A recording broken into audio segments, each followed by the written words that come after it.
সম্মিলিত জাগরণ জোটের মুখপাত্র চিন্ময় কৃষ্ণ দাসের জামিন শুনানি ঘিরে চট্টগ্রাম আদালত প্রাঙ্গণে নিরাপত্তা জোরদার করা হয়েছে। সকাল থেকে আদালতে প্রবেশের পথসহ বিভিন্ন স্থানে চলছে তল্লাশি। আদালতের ভেতরে বাইরে মোতায়েন করা হয়েছে র্যাব, পুলিশ, বিজিবি ও সেনা সদস্য।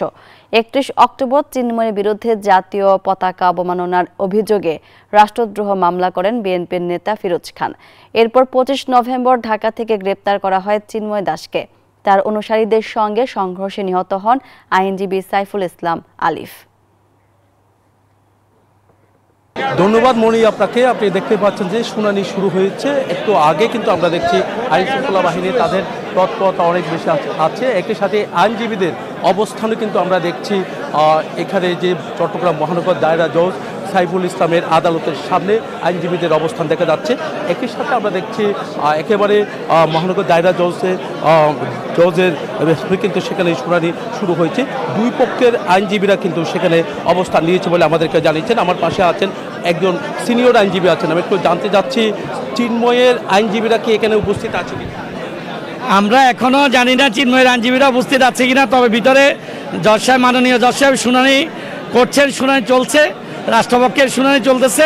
ভিতরে প্রচুর সংখ্যক আইনজীবী উপস্থিত আছেন।